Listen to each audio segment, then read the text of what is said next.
Esse podcast faz parte do site Fambonanet. Acesse fambonanet.com.br.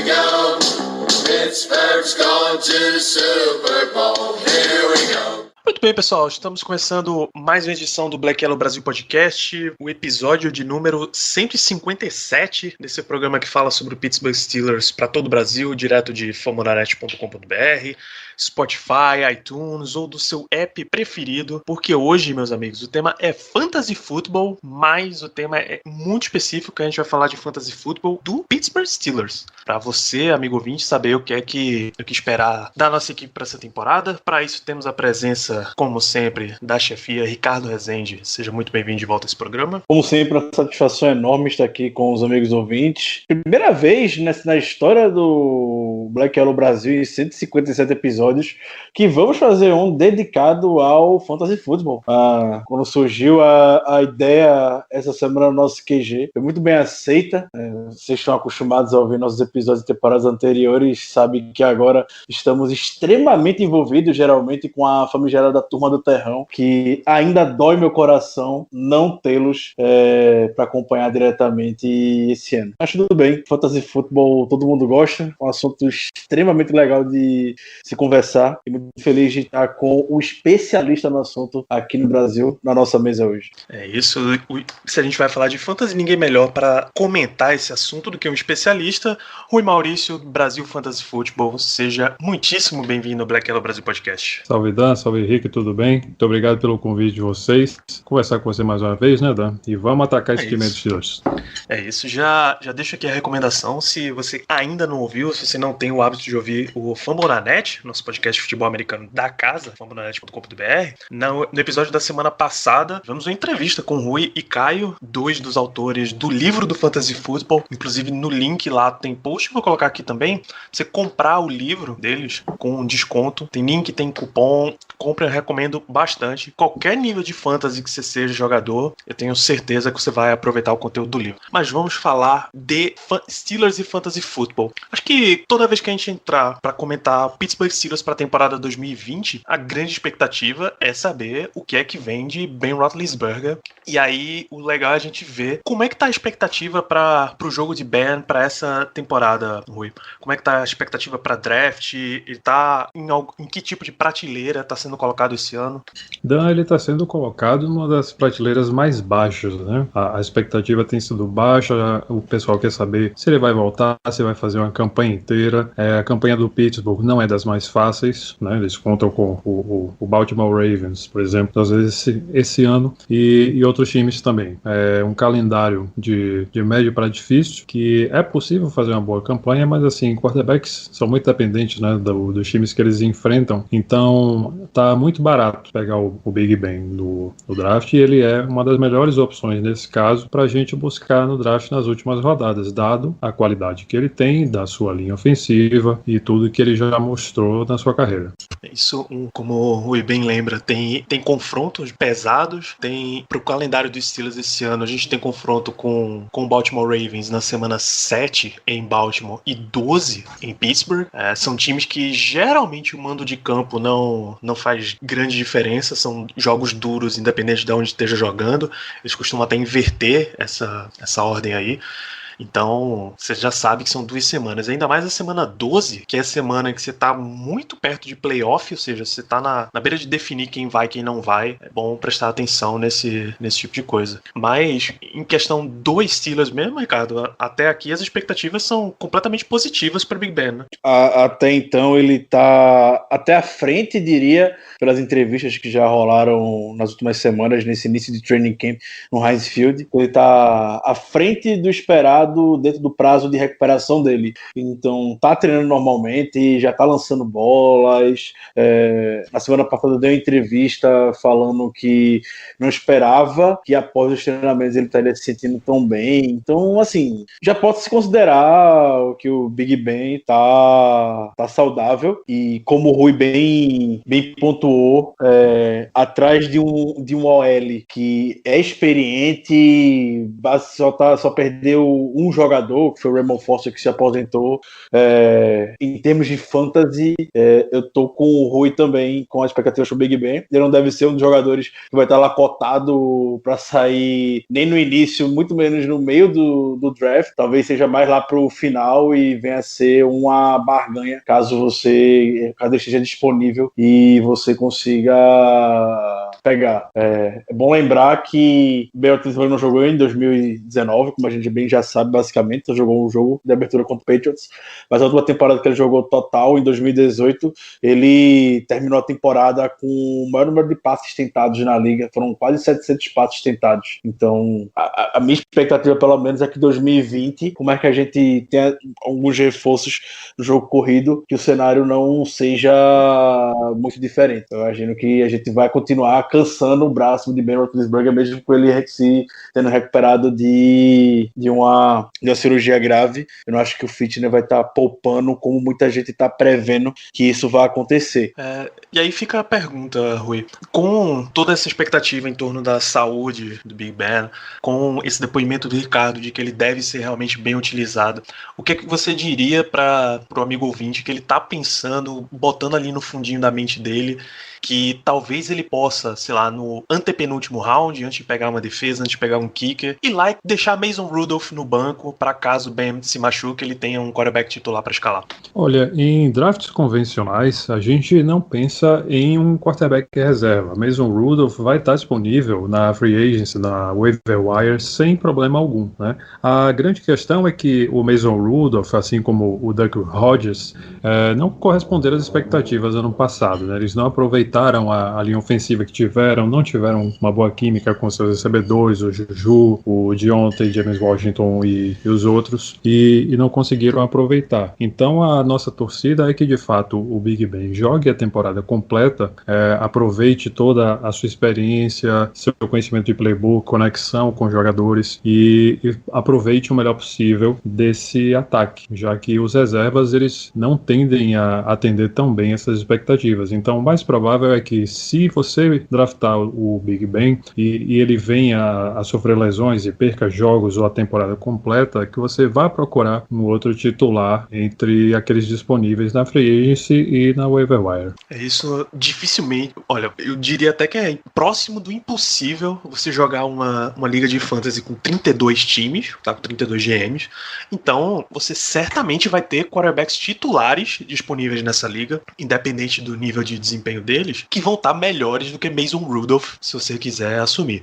O único caso possível é, vamos lá, uma liga de 16, 20 times em que a maioria dos jogadores pegam mais de um quarterback, e aí realmente entre os titulares não tem mais ninguém, mas aí você já tá perdido de qualquer forma. Não vai nesse papo de handcuff, de garantir o reserva de Ben Roethlisberger num draft de fantasy, pelo amor de Deus. Com certeza. Isso, mas o recheio mesmo de fantasy football, o tradicional, não tá em quarterback. Não à toa, o já mencionou que Ben Roethlisberger você pode pegar tranquilamente perto das últimas rodadas.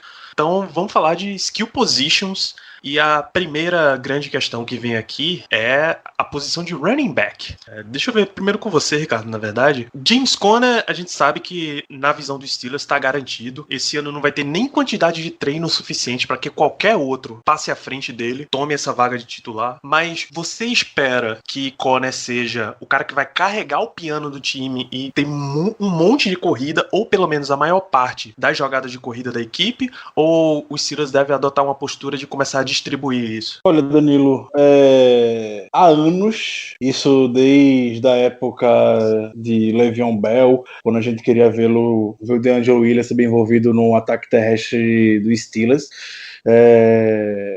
a gente fica na expectativa de ver esse running back por comitê, porque de fato é incrível quando o Steelers pega um running back, bota ele para queimar a sola do sapato, literalmente. Foi assim com o Le'Veon Bell, quando o James Conner eventualmente assumiu a posição, foi assim, veio a se machucar. E eu acredito que para essa temporada de 2020, finalmente a gente vai ver mais esse corpo de running back por comitê. É uma tendência na NFL hoje. A gente viu o 49ers, principalmente na temporada passada, tendo bastante sucesso pela liga. Então, eu acredito que a gente vai ver um equilíbrio maior entre carregadas. Até a gente vendo alguns movimentos do Steelers no draft, selecionando o McFarland. A gente viu indo no mercado agora há pouco, atrás do Wendell Smallwood, running back experiente. Então, tudo está indicando esses movimentos para mim que o Steelers vai dividir um pouco mais as carregadas. Obviamente, o James Conner ainda vai ser o nome principal, mas não como em anos anteriores.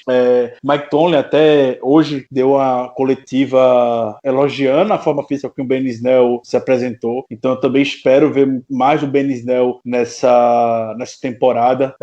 E o Mike Tomlin sempre foi fã do Ben Snell. A todo momento a gente via como o Mike Tomlin interagia com o Snell nas partidas na temporada passada. Então, o meu palpite é que a gente vai adotar e o James Conner vai acabar eventualmente perdendo um pouco de valor em termos de fantasy por conta disso. Vai ficar aquela questão imprevisível. Pode ser que o Conner termine de ter um jogo de 20 carregadas, ao mesmo tempo pode ter um jogo de 8 a 10 carregadas. E aí a gente vê a distribuição com o McFarland, com o Ben Snell, com eventualmente quem for ficar também no roster final, seja o Jalen Samuels ou seja o Wendell Smallwood, que a gente tenha muito mais essa tendência, pelo menos essa é a minha expectativa. Beleza? E aí, Rui, essa expectativa de um pouco mais de divisão de carregadas mexe em alguma coisa com o estoque do James Conner no Fantasy? Ele ainda continua sendo um dos caras mais altos a ser draftados normalmente? Como é que tá essa expectativa? Então, quando a gente olha para a posição média de draft, o James Conner tá onde o pessoal está esperando que ele venha desempenhar esse ano, de acordo com tudo isso que o Ricardo falou, como um running back 2, né, com teto de running back 2 alto, mas sendo draftado como running back 2 baixo para running back 3, né? Então, assim como o Big Ben, o capital dele também está barato. Então, o James Conner está saindo depois da terceira rodada, a depender das ligas de fantasy. E se ele estiver saindo na terceira rodada de algum draft, está saindo muito antecipadamente. Alguém está fazendo um reach, né? Tá subindo demais para pegar o James Conner pelo valor proposto que ele tem esse ano. Mesmo com a linha ofensiva competente que o Pittsburgh tem e tudo mais, a preocupação com lesões é muito grande e esses nomes que chegaram na equipe podem de fato tomar uma porcentagem interessante de volume, não só nas carregadas, como nos alvos também. Então, nesse caso, vale a pena o jogador começar a olhar para no ponto mais à frente de draft para Ben Snell, Anthony McFarland Jr. ou Jalen Samuels. Exatamente. Desses nomes aí, o mais interessante, ou que tem a maior possibilidade de teto, é o Anthony McFarland, né? O Ben Snell, sim, é competente, mostrou boas semanas, mas o Anthony McFarland foi buscado lá no draft, na terceira ou quarta rodada, se não me engano, e tem um bom potencial, né? O James Conner, eu não me lembro se ele está em ano de contrato nesse ou no próximo ano, mas se ele não permanecer na equipe, eventualmente, o McFarland pode vir a ser esse novo primeiro running back, né? Nessa sequência que a gente vem vendo desde o Le'Veon Bell até os dias de hoje. Então, ele é talentoso, ele já pode chegar com suas 40 carregadas esse ano, pelo menos, e mais alguns alvos, mostrando o que ele pode fazer nessa rotação de jogadores, aparecendo na segunda, na terceira descida. E no caso de uma nova lesão do James Conner que perca jogos, ele deve pegar uma fatia muito boa e, quem sabe, passar das 100 carregadas nesse 2020. Danilo, deixa eu só complementar esse ponto que o Rui comentou sobre o McFarland. A gente já comentou em episódios anteriores e eu reforço agora. Muito do que o Steelers gostou para selecionar o McFarland no draft é justamente esse potencial dele vir a ser um eventual de situação específica de jogo, um playmaker, ter uma grande corrida. A gente viu com ele em Maryland como ele se desempenhava bem nesse sentido. Teve várias e várias big plays e a gente viu como faz falta um jogador com essas características do McFarland no ataque dos Steelers hoje.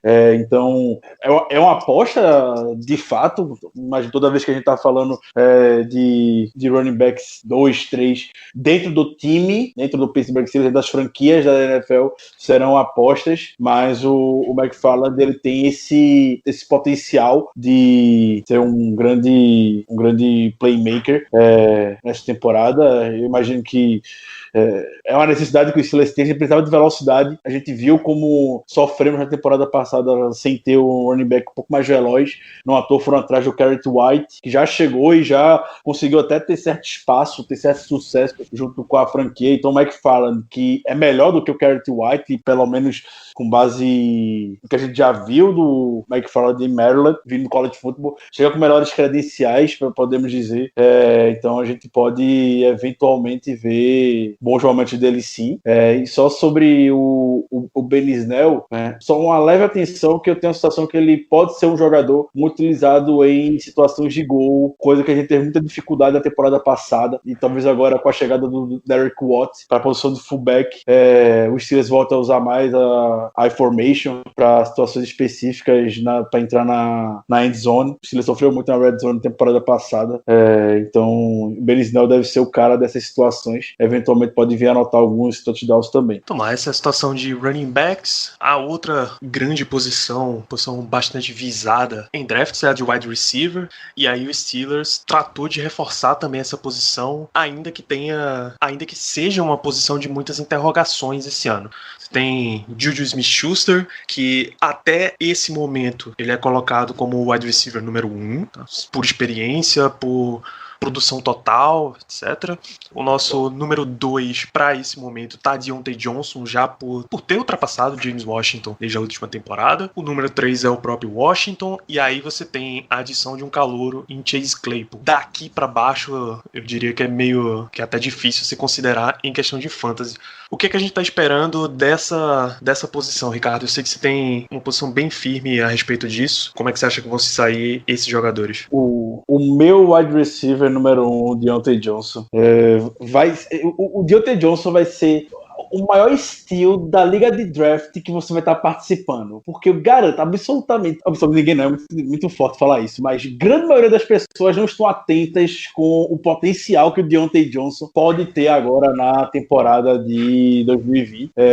Para mim ele vai ser o wide receiver número 1 do Steelers. Isso não diminui o Juju, é mais às vezes uma questão tática mesmo. Enfim, o Juju se dá muito bem, dá muito melhor saindo do slot, e o Deontay Johnson vai jogar mais no outside. Então eu tenho uma aposta gigante nele. Com quem eu converso, eu já dou a dica de selecionar o Deontay Johnson.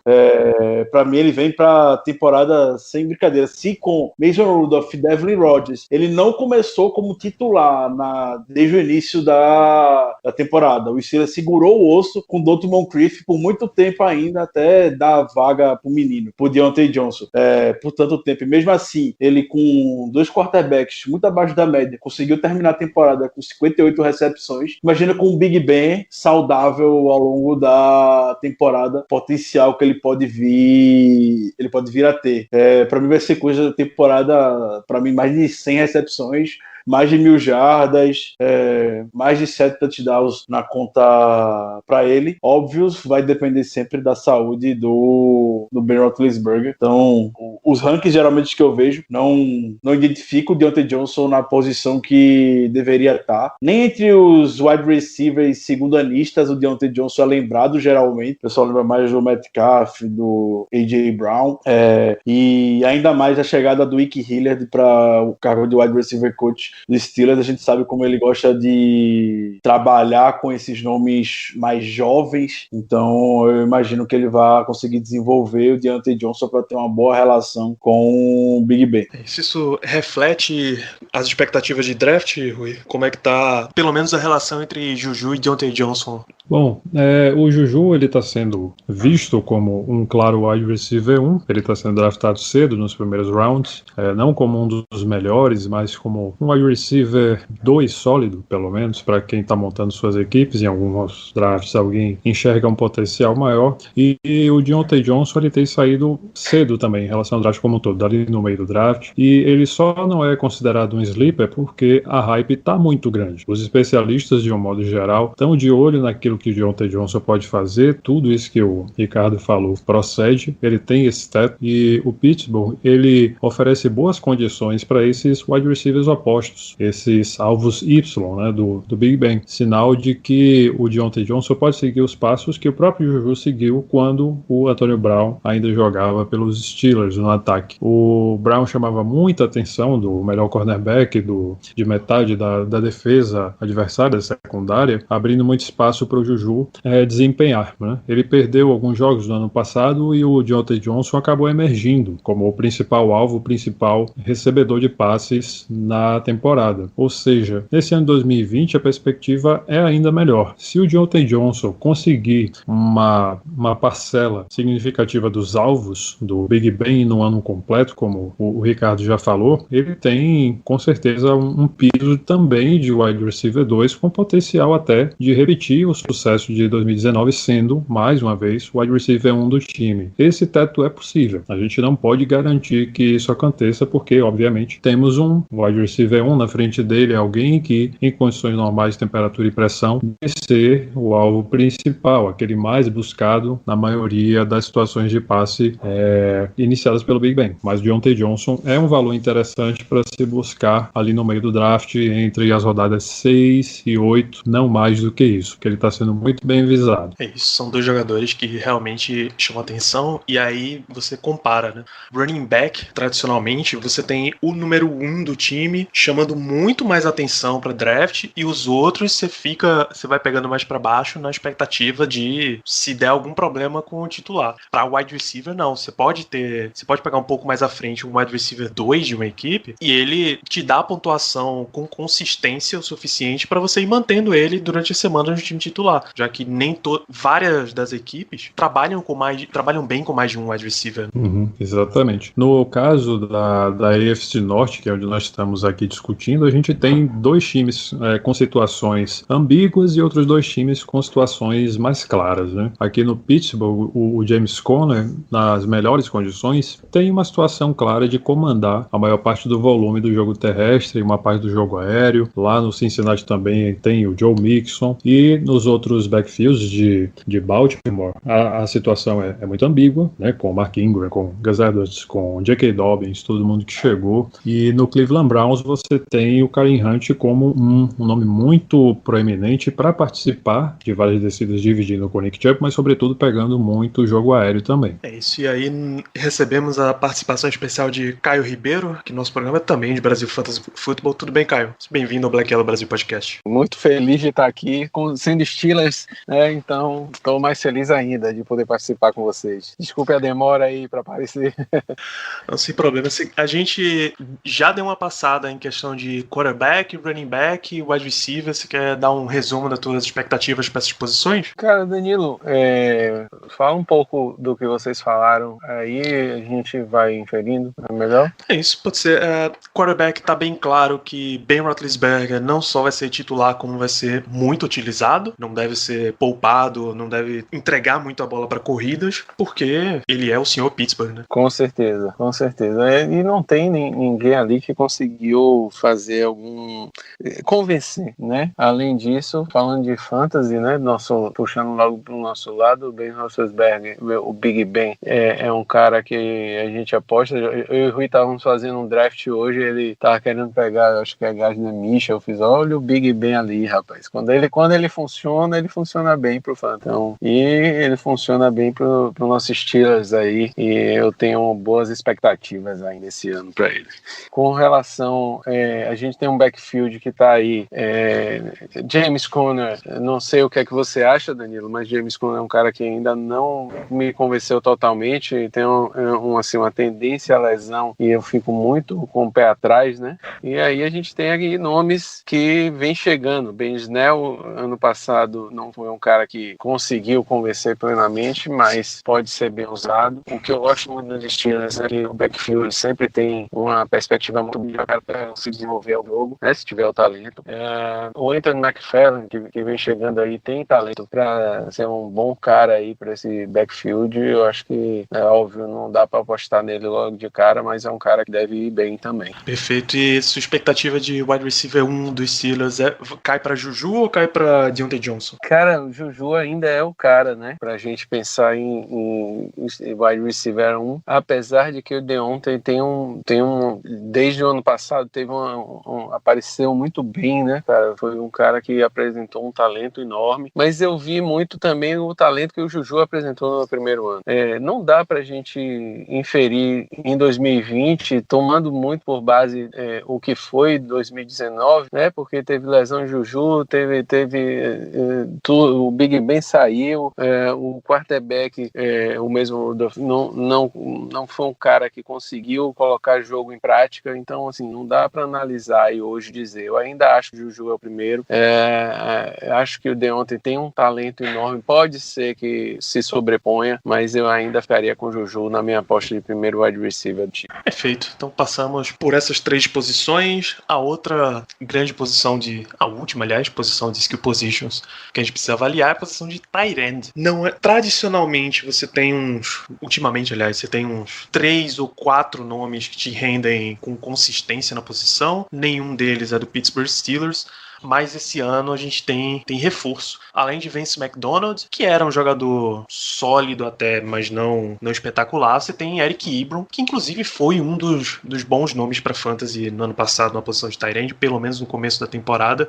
O que é que a gente tem de expectativa para esses dois, Ricardo? Vance McDonald, Eric Ebron, você acha que os dois vão ter utilização muito forte esse ano? O Eric Ebron chegou com o único objetivo, podemos dizer, não o único objetivo, mas o principal, melhor falando, de melhorar o ataque na red zone. A gente sabe que o Eric Ebron nas últimas temporadas ele vem se mostrando muito bem nessa região do campo, e o Steelers em 2019 foi o pior time da liga nas 20 jardas finais, apresentou muita dificuldade de entrar na end zone. Então eu imagino que o Eric Ebron venha a ser entre aspas um artilheiro em termos disso. Acho que ele vai ser muito bem aproveitado pelo Big Ben nessa região do campo. Se a gente foi o pior time na temporada passada na red zone, em 2018 a gente foi o melhor com o Big Ben. Então a adição do Eric Ebron vai estar reforçando ainda mais isso. Até no nosso QG, a gente estava conversando sobre fantasy essa semana e surgiu o nome do Eric Ebron para ser uma adição estratégica no draft, e vai ser um dos nomes que eu vou estar de olho. O Vance McDonald, eu gosto dele, é um jogador sólido, de fato, como você fala, Danilo, mas para termos de fantasy, zero confiança, não foi bem utilizado em anos anteriores, sendo bem honesto, tá até hoje por conta que o nosso depth não tá tanto essas coisas assim. Até pensei que o Vance McDonald poderia ser cortado nessa temporada, que ele abriu até um bom espaço de cap e zero dead money, mas decidiram manter. Não acho que ele vai ser muito utilizado, o que é uma pena, porque eu acho o McDonald bem sólido. Então eu nem olharia pro McDonald em termos de draft, focaria no Eric Ebron por essas razões que falei, por conta da red zone. Vamos lá, Caio, inclusive deixa eu começar com você, já que a gente vem tocando a bola aqui com o Rui. Qual é a situação de tight end dos Steelers pra fantasy? Quem tá visto com melhores olhos? Quem tá à frente nessa história? Realmente eu acho que o Ricardo resumiu aí muito bem com essa visão que o Eric Ebron vai ser o cara pro fantasy. Realmente o Vance McDonald perdeu muito valor. Eu diria que é o que ele falou. Para draft eu não iria no Vance McDonald de jeito nenhum. E ia pensar no Eric Ebron, porque o Steelers também é um time que gosta de usar bem os tight ends, né? A gente vem vendo isso acontecer durante os anos que se passam. E o Steelers usa bem os tight ends. Como o Eric Ibram é um cara que se sobrepõe na red zone, ele vai ter uma perspectiva de touchdown melhor. Ainda não consegui vislumbrar se ele vai ter realmente essas jardas, essas corridas. Eu acho que ele vai ser realmente um cara que vai depender muito da red. E isso pro fantasy é uma coisa que deixa um déficitzinho, né? Porque se o cara que depende muito de touchdown pro fantasy acaba sendo um jogador que você vai deixar ali para baixo para escolher mais embaixo. Então, se eu escolhesse ele, eu ia escolher lá embaixo no fantasy. Realmente não é um cara para você escolher nem no meio do draft, nem acima, lá para baixo, né? Nem do meio, assim, já no final. Eu escolheria ele já no final por conta dessa questão que eu acho que ele vai ser muito dependente de touchdown pro fantasy. É isso, Rui. Então você também fecha com essa mesma visão do Caio, né? Com certeza. Quando a gente traz o Eric Ebron para o nosso time, a gente não pensa num bloqueador. A sorte dele é que a linha ofensiva de Pittsburgh já é boa o suficiente, embora não seja plena, um tight end sempre ajuda, na questão dos bloqueios. Então, quando o Eric Ebron estiver em campo, muito provavelmente ele vai estar correndo rotas. Isso é positivo em termos de fantasy, mas o Eric Ebron também vai concorrer nesses alvos com muitos outros alvos competentes, principalmente o trio de wide receivers, quando o time entrar numa formação como essa, com um tight end e com 3 wide receivers. Ele não é muito forte no bloqueio, portanto ele não vai ter tantas oportunidades assim de play action e situações em que o tight end se coloca como uma opção a mais, com mais snaps em campo, como a gente vê os principais tight ends da liga fazerem isso, aqueles que sabem bloquear tão bem quanto recebem a bola. Então isso diminui um pouco o potencial do Eric Ebron e faz com que ele seja um tight end baixo ou um segundo tight end interessante para quem busca um flex nas últimas rodadas ou em ligas em que você obrigatoriamente deve escalar mais de um tight end. Aí o Eric Ebron se torna um nome relevante. Na gloriosa liga de 5 tight ends, Eric Ebron vai ser um sucesso. Eita, é verdade. Vai ser escolhido no segundo round. Já no segundo round ele tá lá, cara. Pode ter certeza. Rui mesmo vai draftar ele, eu não tenho nem dúvida. Ricardo, uma dúvida que me passou aqui nesse momento. A formação mais vista pelos Steelers deve ser com 2 wide receivers e 2 tight ends em campo? E aí, no caso, Juju e Deontay Johnson com Vince McDonald e Eric Ebron? Ou você espera ver isso mais em situação de goal line mesmo? E aí metendo o Chase Claypool na história? Eu não acho que vai ser a formação que a gente vai ver mais em campo nessa temporada. Ficaria surpreso se o Steelers adotasse a formação com 2 tight ends. Nunca foi no histórico do Steelers fazer isso, por mais que tenha agora 2 alvos com valor de contrato bem razoável. Não acho que o Fitch nem o Tony vão adotar essa postura agora. Ficaria bem surpreso. Imagino que a gente vai sim usar mais o Deontay Johnson aberto de um lado, o Washington Claypool aberto do outro e o Juju saindo do slot com um tight end em campo. Para mim, a escolha do Claypool ser o Steelers selecionar um wide receiver tão alto no draft não era uma expectativa que eu particularmente tinha, e para mim uma das principais justificativas disso acontecer é ter um alvo no outside que consiga puxar o Juju para sair do slot, que é onde ele já mostrou ter mais sucesso, como foi em 2018, e também se mostrou ótimos flashes no ano de rookie. Então eu ficaria surpreso se a gente fosse ver 2 tight ends com frequência em Pittsburgh. Eu também concordo. Não acho que é um esquema que é usado normalmente, não. Talvez só se a gente for considerar que o Claypool é quase um tight end, né, Ricardo? Aí eles usarem assim pelo tamanho dele e tal. Tamanho ele tem. Então, não, cara, ele é praticamente. A gente faz lá no BRFF, assim, a gente analisou, né, esses rookies todos. E, cara, o tape dele ele é um tight end. Ele sai levando todo mundo na frente, assim, pá, tal. Então, é um cara que daqui a pouco transforma até em tight end por aí, né? Eu acho que não vai ser essa. Mas voltando ao que a gente estava falando, a expectativa também que eu teria é essa, tentando abrir. Eu acho que eles ainda vão insistir alguma coisa no James Washington, apesar de que ano passado foi realmente difícil poder confiar nele. Mesmo assim, pelo menos para tentar desviar a atenção e mais, vão tentar fazer isso. Perfeito. E baseado no desempenho da defesa que o Steelers teve teve no ano passado. A gente deve ver muita gente tentando se antecipar aí e pegar a defesa dos Steelers em rounds, vamos supor, um draft de liga standard tradicional tem umas 15 rodadas. Você vai ver pessoas pegando, sei lá, na 10ª rodada. Você vai ver gente fazendo isso. Eu não tô de forma alguma recomendando que as pessoas o façam. O que vocês diriam para as pessoas que estão olhando bem a defesa de Pittsburgh pelo desempenho do ano passado? Olha, defesa é um cenário especial, né? No geral, a gente recomenda que o jogador ele busque defesa junto com o kicker lá no finalzinho do draft. Mas se você vê o Steelers lá disponível, né, como provavelmente uma das 10 melhores defesas para fantasy, pelo menos na minha opinião, o Steelers vem sendo assim consistentemente, você poderia buscá-lo, né? Se você quer buscar uma defesa para você manter durante a temporada inteira e depois rotacionar, deixar no banco, pegar uma outra defesa numa semana de bye, numa situação mais complicada no calendário, eu acho que os Steelers vale a pena, tem valido sempre a pena como uma defesa titular, digamos assim, né, em termos de fantasy. O calendário esse ano não é tão favorável assim, mas pelo menos metade dele ali, considerando principalmente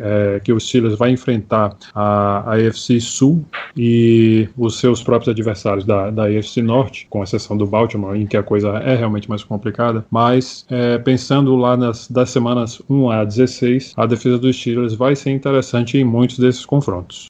Normalmente, em defesa, o DST, né, no Fantasy, na verdade, não repete muito de um ano para o outro um desempenho tão bom e, assim, no Fantasy eu fico muito na expectativa de que não sejam as mesmas defesas. Geralmente você vê essa rotação, né, por tipo, ano passado foi a defesa do Bears, que foi, assim, fenomenal ano retrasado, né, ano passado a defesa do Patriots começou destruindo tudo, mas a gente viu depois que realmente era dependente muito mais de uma calendário muito favorável, que quando o calendário mudou, não foi a mesma coisa, né? Eu mesmo peguei a defesa do Patriots ano passado, justamente nessa transição, vou apostar aqui para ver e tal, e realmente não quebrei a cara, mas realmente não foi aquele desempenho do início da temporada.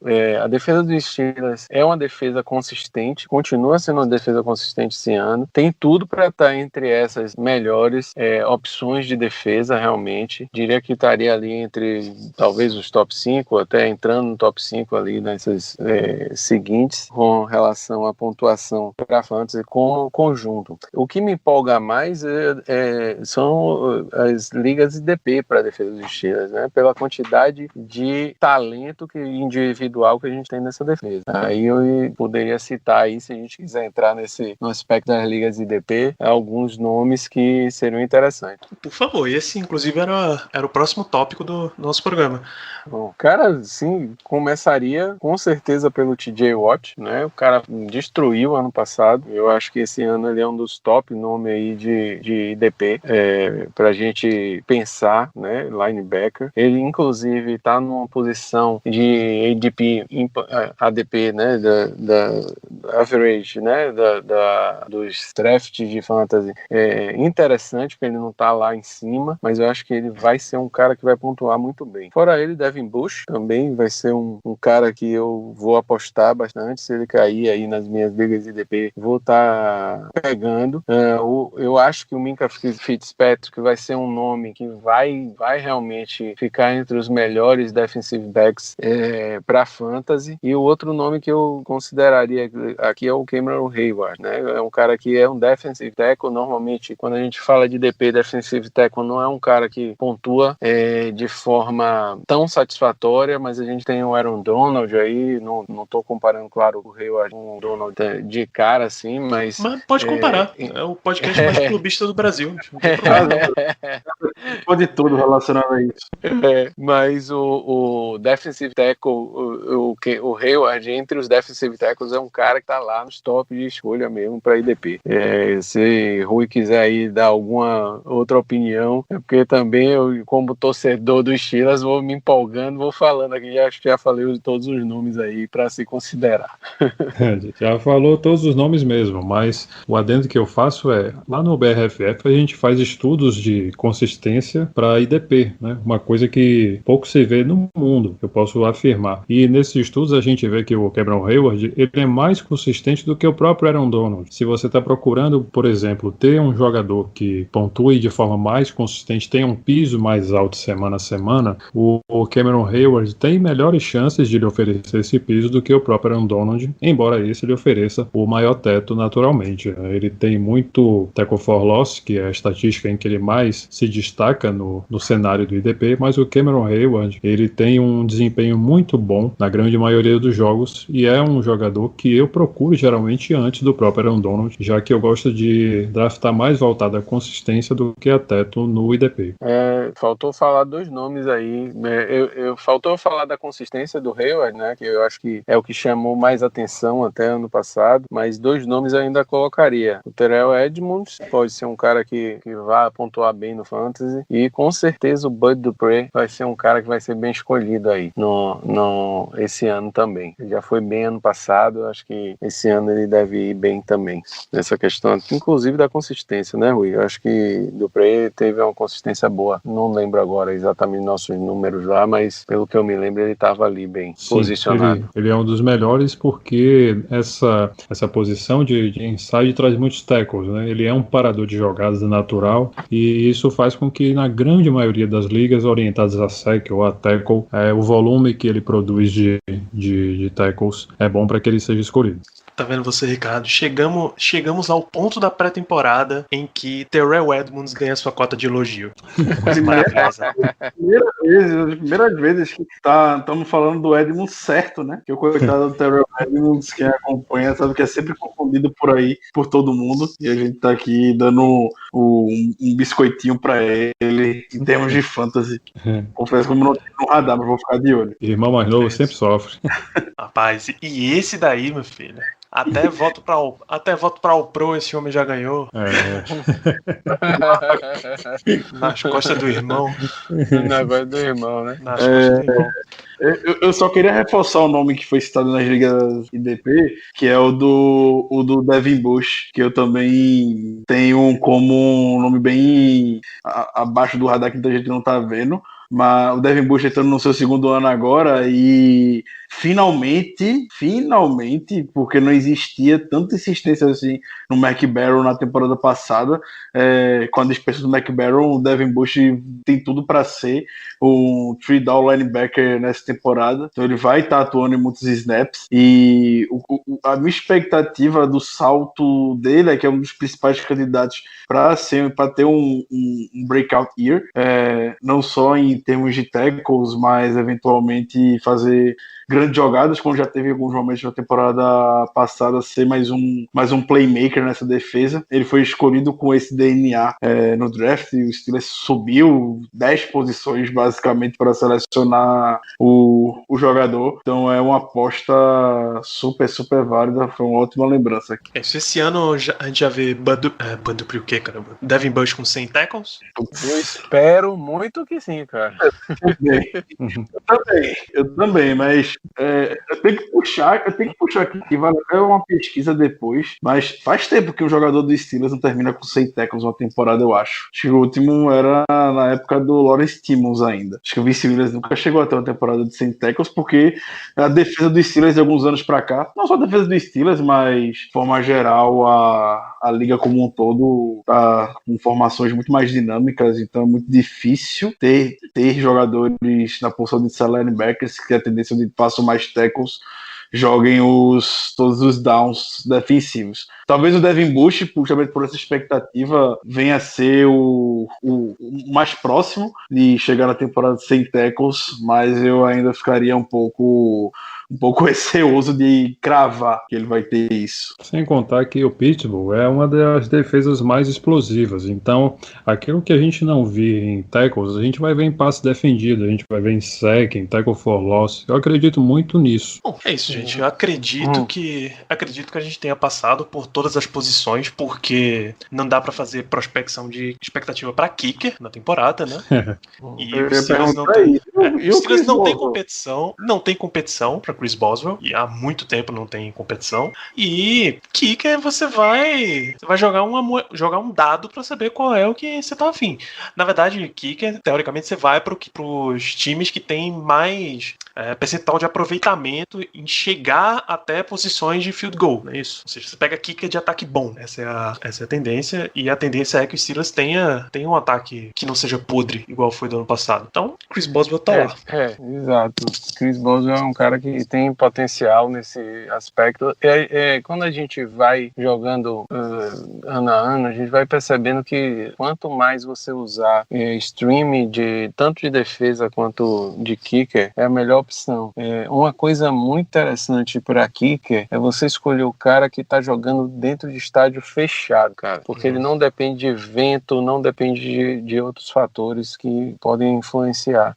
Não só isso, o cara do ataque, como você falou, eu procuro o cara que tá no estádio fechado, o cara que já tem algum talento, claro, mas stream de kicker realmente é o que eu faço quando eu tô jogando com kicker. O que significa que Boswell não é lá a melhor opção, né? Porque ele joga num dos estádios mais difíceis de chutar da liga, que é o Heinz Field. Você não usa isso ipsiliter sempre, mas é uma coisa que você deve levar em consideração, principalmente quando você tiver dúvida de dois, se você acha que estão no mesmo nível, num time que vai dar oportunidade, realmente é bom você usar. Uma coisa que a gente usa muito nas análises de semana a semana do BRFF para Fantasy é o Game Script, né? As apostas de Vegas, elas estão certas na maioria das vezes com relação às previsões, e isso aí ajuda muito a gente fazer uma projeção a cada semana. Então tá aí, gente, temos bastante dicas pra gente. Como considerações finais do nosso programa, eu vou abrir espaço para vocês, Caio, Rui. Acho que dá para dividir um para cada um. Vocês falam do livro do Fantasy Football, que tá à venda aí, quem quiser comprar tem link no post, e falem do guia de draft desse ano que vocês prepararam. Muito obrigado pela presença de vocês. Já deixa o recado completo aí. Vai lá, Ruizão, você fala bonito, cara. Então, a gente tá aí com o livro do Fantasy Football, que eu, Caio e Gabriel Cabistani escrevemos. Tá aí, a galera tá lendo, tá curtindo. O link vai estar à disposição, mas quem quiser pode procurar a gente no @BRFFootball, nas redes sociais, que a gente passa o link também. A gente lançou o que é provavelmente o primeiro draft kit do Brasil para Fantasy, em que a gente montou um processo de construção de projeções. Depois de meses de discussão, a gente chegou nesses números que vão nos apoiar como jogadores que somos, e vão apoiar também aqueles que estão jogando com a gente, e principalmente a turma que está se inscrevendo no nosso torneio beneficente desse ano 2020, que é o BRFF Bowl de 2020, que a gente está repassando toda a verba angariada para a Central Única das Favelas do Brasil, a CUFA, né, presidente? Isso aí, Novello. Então o Rui já deixou o recado todo aí. Eu pensei que ele ia acabar deixando o BRFF Bowl para mim, mas quem quiser jogar Fantasy com a gente aí esse ano, a gente tem alguns tipos de ligas diferentes, né? Vamos ter dois tipos de ligas diferentes. Um que é Superflex, o outro é PPR, usando um modelo mais tradicional, mas um inovador aí com esse Superflex aí, com tie-end premium. Quem quiser um formato mais desafiador, pode se inscrever aí nas ligas Elite que a gente vai ter. Então, se quiserem ajudar, entrem. Se quiserem se divertir, entrem. A CUFA precisa, o Brasil precisa de apoio, precisa de doação, precisa que a gente fique engajado aí em ajudar o próximo. Obrigado, pessoal, pelo convite, obrigado pelo papo, né? Eu me empolguei muito aqui, eu acho, até por ser dos Steelers, mas valeu muito. Obrigado, Ricardo e Danilo. Um abração. Caio, aproveita você na condição de torcedor dos Steelers, deixa a sua expectativa de campanha para a temporada também. Cara, muito difícil. Todo ano a gente fica na expectativa, né, na verdade, não é nem de campanha, se Big Ben vai se lesionar ou não, né, cara? Então a gente depende muito disso. Eu acredito que os Steelers, estando nas condições normais de pressão e temperatura, tem um time para ir bem adiante, chegar aos playoffs. Não consideraria aqui o número de vitórias e tal, mas eu acho que a gente tem condição plena de chegar em playoffs se a gente tiver um time bem saudável, né? E é o que a gente espera de verdade.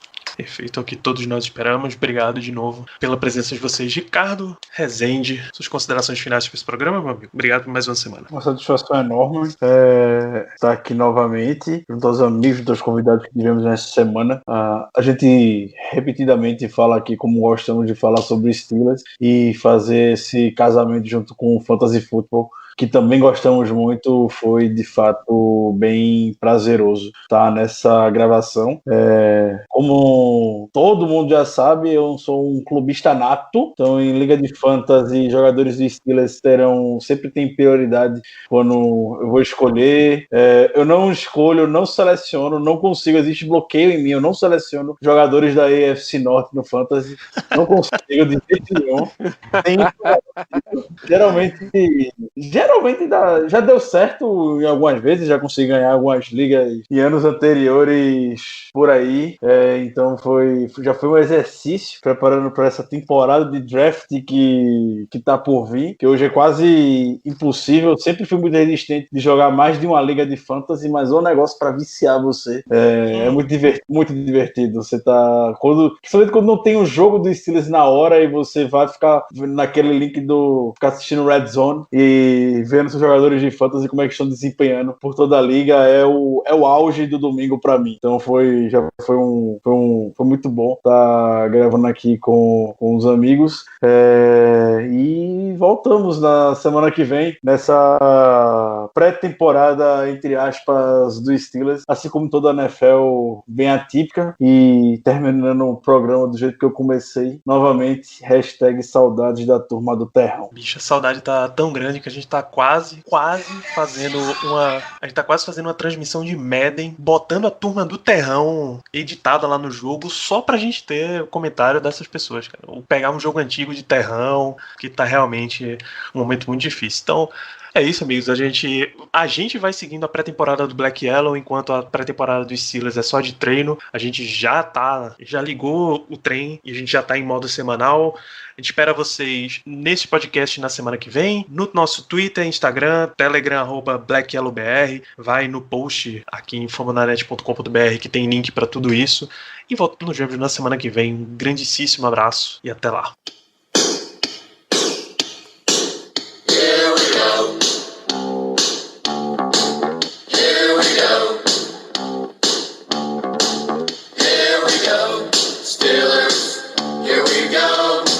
Pittsburgh's gone to the Super Bowl.